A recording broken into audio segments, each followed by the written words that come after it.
JD Reynolds has released several singles, including Rebound and One Eye Open. The latest is the very entertaining, interesting 8 Seconds, and we're going to talk a lot about that. Hi, JD. Hello, Sophie. Hello to all of your viewers and listeners. How are you? I'm very well, thank you, and happy to be talking to you. Now, I'll start by saying 8 seconds is a time frame well known to anyone who knows anything about bull riding. So I'm guessing you're interested in bull riding. I think I'm officially obsessed. It is the ultimate ride or die sport, and I am so honored to be just singing about this ridiculously insane sport. I love it. So how did your association, you also have an association with the PBR, which is the Professional Bull Riders Association. So That's right. how did this interest in this association come about? It came about, I was in the finals, well, not in them, but at them in 2019 in Las Vegas. Right. And there I got to meet a lot of the riders. I got to meet a lot of the loved ones and family members and girlfriends, especially the girlfriends and the wives of the bull riders. Mm-hmm. And I think I'm just one of those people that people just love to speak with and open up to. And we got talking about bull riding and their side of the story about what they experience on the other side of the fence. And so that's when I thought, oh, this is really, really interesting. I was so inspired by their stories. That's how it all started, and it all just snowballed from there. Yeah, because the song does have that interesting perspective. It's not about a bull rider riding. It's not from the rider's perspective. It's actually from the perspective of a loved one and the fear that something's going to happen, because it is a really dangerous sport. Although I think it's more dangerous for the clowns than it is for the riders. But did you create a character? Like, did you have a particular partner in mind, I guess, when you were writing it, so you could just shape it around that story? All of the stories sort of merged together in this song 8 Seconds. So upon speaking the girls and of the athletes and the wives, they were really opening up about how they were feeling on the other side of the fence, how they watched their husbands, their boyfriends, their brothers, their sons ride. And I was just as fascinated watching them watch their loved ones ride as I was watching the athletes themselves. Mm-hmm. And from there, I immediately was inspired, really inspired by their stories. And I wrote 8 Seconds while I was sitting there in the crowd, just submerging myself in the audience with the people that loved them. And I knew that I wanted to express their side of bull riding, how they feel, what they go through, the emotional roller coaster that the loved ones go through while they're watching the riders and the professional protection athletes out there while they're watching them. That's what I wanted to portray. Yes, and you use the correct term, protection athlete, because I use the old term clown, and I should know better because I actually worked on a book about the PBR Australia a few years ago, and I came to have such respect for the riders and the protection athletes, because it is, it is an incredibly dangerous sport, as I said, but also what I found so interesting is that a lot of the riders had this almost Zen and the art of bull riding thing about them. They almost managed to figure out how to alter time. So 8 seconds for them was extremely long. So I don't know if you It's had amazing, any isn't it? yeah. So before I started getting really interested in bull riding, 8 seconds just seems like 8 seconds. Yeah. But while you are riding, so while you're watching someone ride and you are holding your breath and really just cheering and saying, come on, 8 seconds feels just like 8 hours. It literally transcends time. It's an amazing sport. I feel that the riders are athletes, the bulls are athletes, and the professional, the protection athletes, they're just incredible. So the three of them together, ultimate ride or die sport, and it puts me as a lover of the sport, a new lover of the sport, I should say, just on this emotional roller coaster, the joy, the fear, but then speaking with the athletes themselves, they're so chilled. Yeah. They're so down to earth. It's whatever. I got a broken this, got a broken that, got a broken something else, and they're getting back on. They're out back on the bull. Yeah, it's I found it so much more interesting than I thought I was going to. And I should explain for anyone listening to this interview that 8 seconds is the amount of time they have to try to stay on the ball. Very few of them make it. So that's why your song is called 8 seconds. Now, you were at those at that event in 2019. You've written the song. You've also performed at a PBR event. You were at the K Ranch Invitational. That must have been really exciting. That was so cool. I was so excited to do this. I love singing our national anthem. I love it. And I was just honoured to be a guest of the PBR, to go out to this event and sing for the guys, sing for the audience, and to be a guest of the PBR. So I got to hang out behind the shoots, see all the action up close. I loved watching the riders' preparation before they got on the bull. And I started thinking, gee, a couple of those things that they do are very similar to what I do in the wings before I go on stage. Right. The shakes and the little nervous dances and these little things that they do. I'm watching them thinking, oh my gosh, they kind of remind me of me about to go on stage. But hang on a second, they're about to just put their lives on the line. Yeah. And I was right there. I was so close. I was pretty much this close to the action, and I was gobsmacked. I really was. Yeah. Have you had any feedback on the song from people in the bull riding community? Yes, a lot. And that's what I'm most proud of. A lot of riders and family members and loved ones in the professional bull riding community reaching out saying, JD, thank you. Thank you for shining a light on our journey.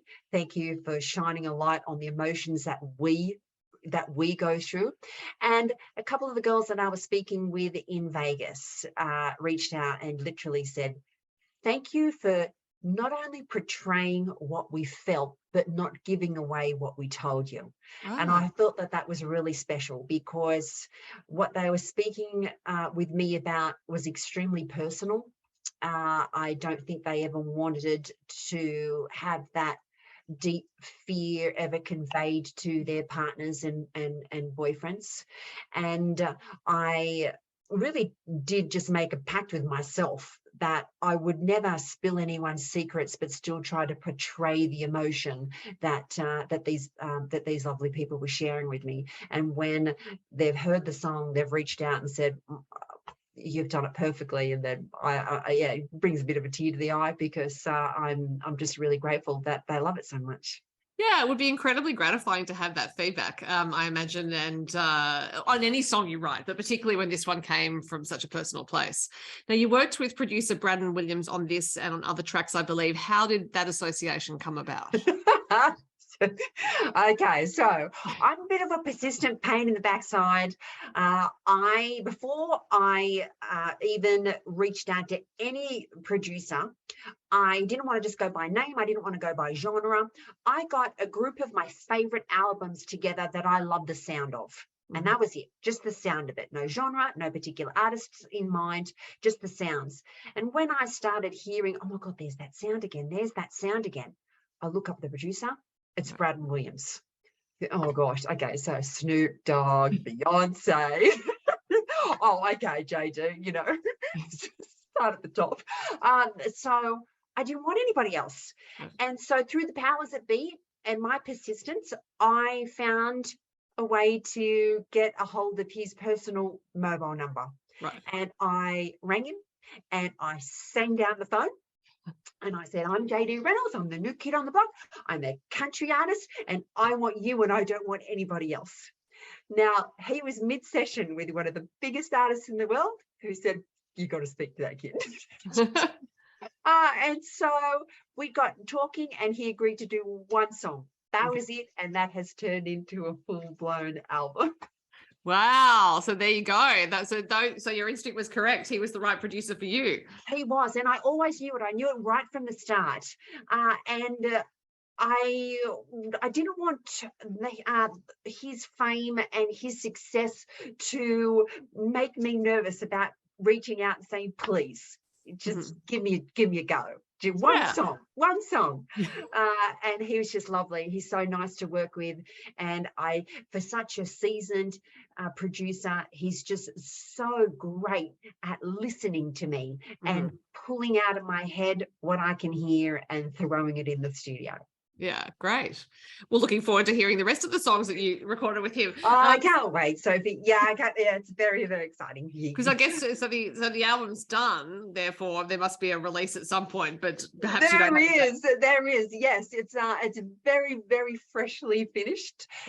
So we will be releasing it. I'm hoping to release it just brand new next year.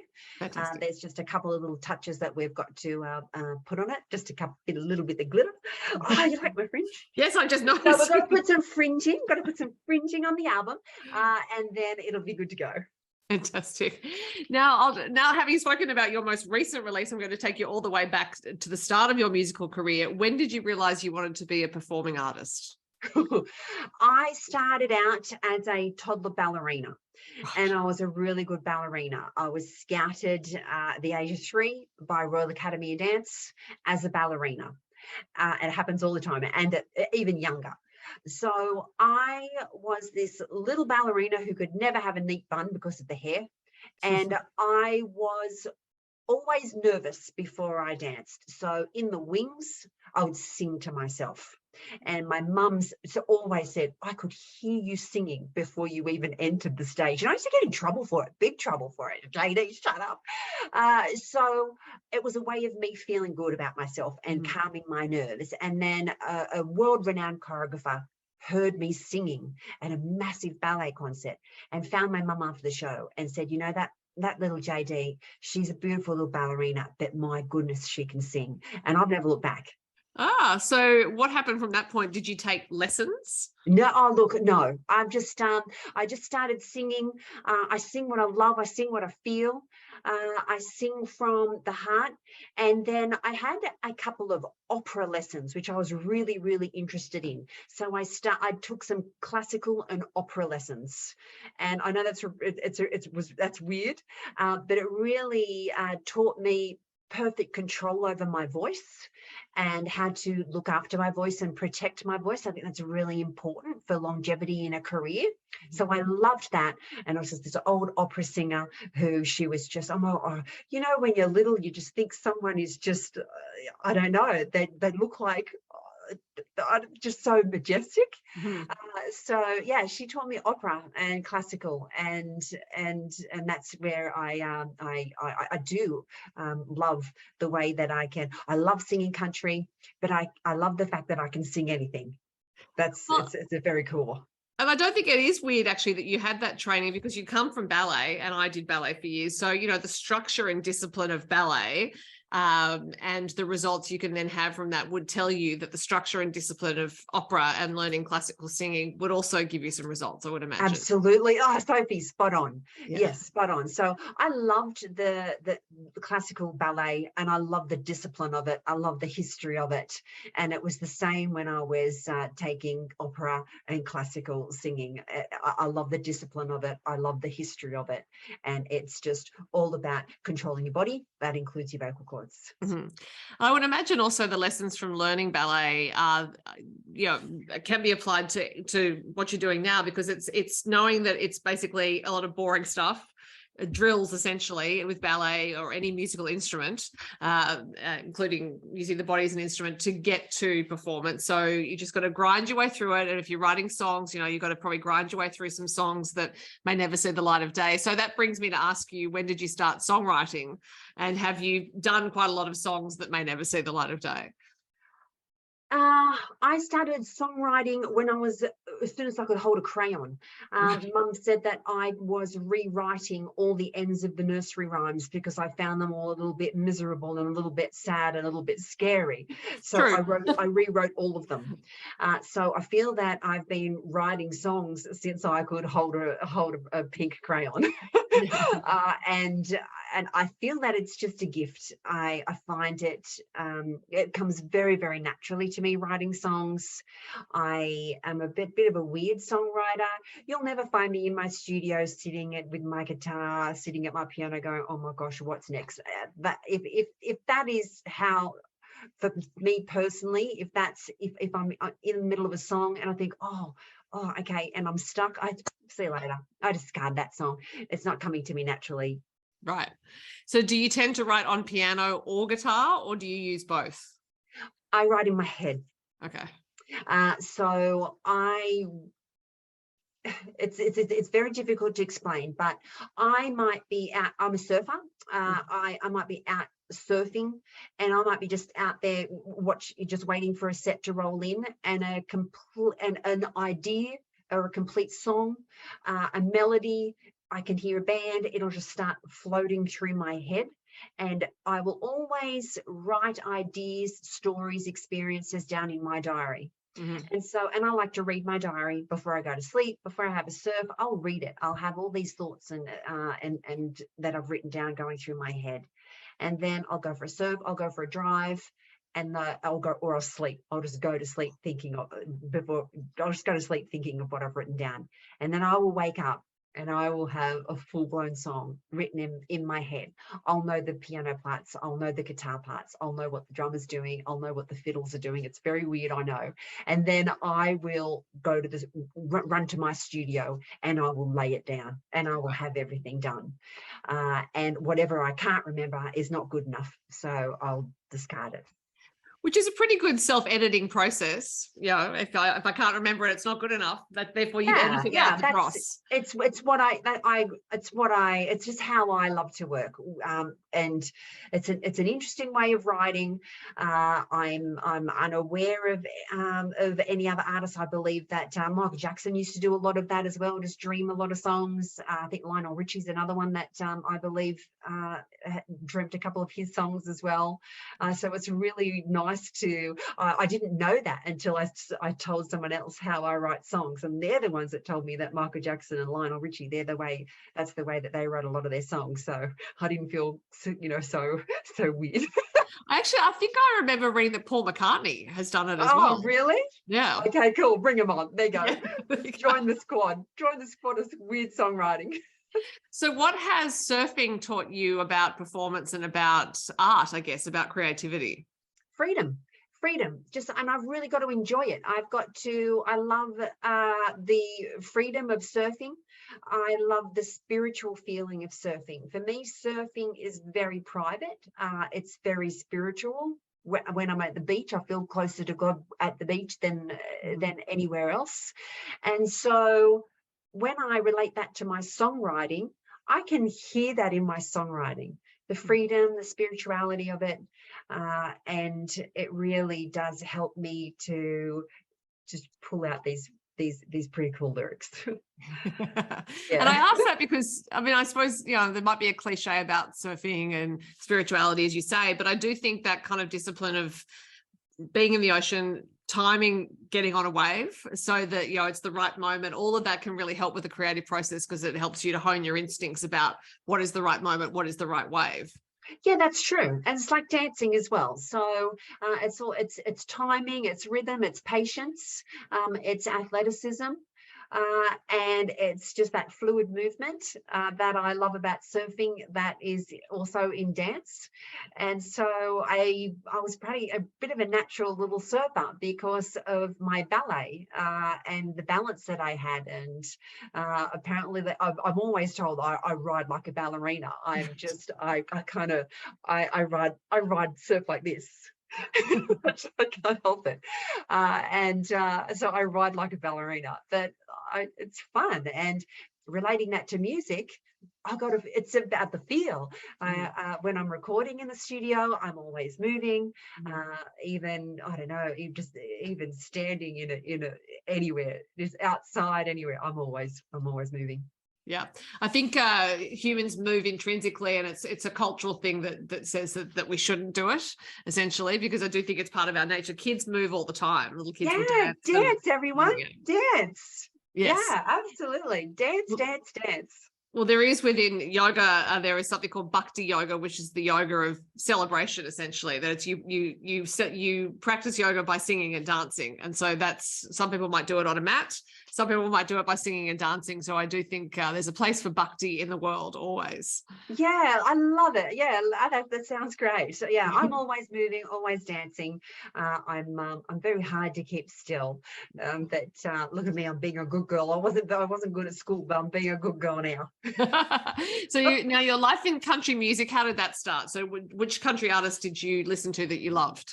Patsy Cline, Roy Orbison, all the look, Johnny Cash, Dolly Parton. I think it was Dusty Springfield. It was the artists that my mum loved and listened to. So my mum brought me home from the hospital, and she'd have the greats playing on repeat in the house. So all the greats, including Elvis and Michael Jackson and Prince. So she had she had a beautiful ear for music, and she loved lyricists, Johnny Cash, Prince. She loved people who could write really great lyrics. So I grew up listening to all of that and loving the lyrics, loving the stories. And that's what I love about country music, is that country music tells a story. It's got a really it's got like a lyric finesse to it, country music, that I absolutely love. And even though I was growing up listening to quite a wide range of music, I would always fall back to country. Mm-hmm. And I'd be always singing Jolene and Spooky by Dusty Springfield. And I was always going back to those country songs. And mm-hmm. and I love it. I love country music. So do you get the chance to play live often? I was playing live a lot before COVID. Then COVID kind of shut everything down. And then it really just gave me a chance to, I'm always trying to look on the bright side of life, gave me a chance to chill, because I was performing a lot, and write, and just get into my writing zone and get this album out and work with Braddon. And so I'm going to be getting on the road next year, and I can't wait. I can't wait to get on a stage and perform the new album for everybody. I've missed it, as you know. I performed out at the PBR, and that was so cool. I think the PBR announced me singing, because I hadn't done a gig for a while. Mm-hmm. So the PBR announced, JD Reynolds is coming out to K Ranch, and within 24 hours it sold out. Just blanketed, sold out. And I was getting all messages from fans saying, oh my God, I've just paid $400 for a scalper's ticket because you're sold out. I said, don't be silly. So it was great to just be in front of my fans singing again out there at K Ranch. I was, when I was mobbed out there, just seeing everybody was just so cool. And so, yeah, I'll be back on a stage for everybody. And I love performing live. It's where I feel most at home. Well, and you have the album coming out, as you said, at some point next year. So I would imagine the dates will be in support of that. Yes, correct. In the meantime, we have 8 seconds to listen to. You have other singles available. So JD, It's been so interesting to talk to you, and I look forward to hearing the album when it's out. Sophie, thanks for having me on. It's lovely speaking with you, and I really appreciate the support to all your listeners, to all of your fans. Sophie's awesome, and thank you for listening to this interview, and I hope you love my stuff. Thanks, JD. Thank you.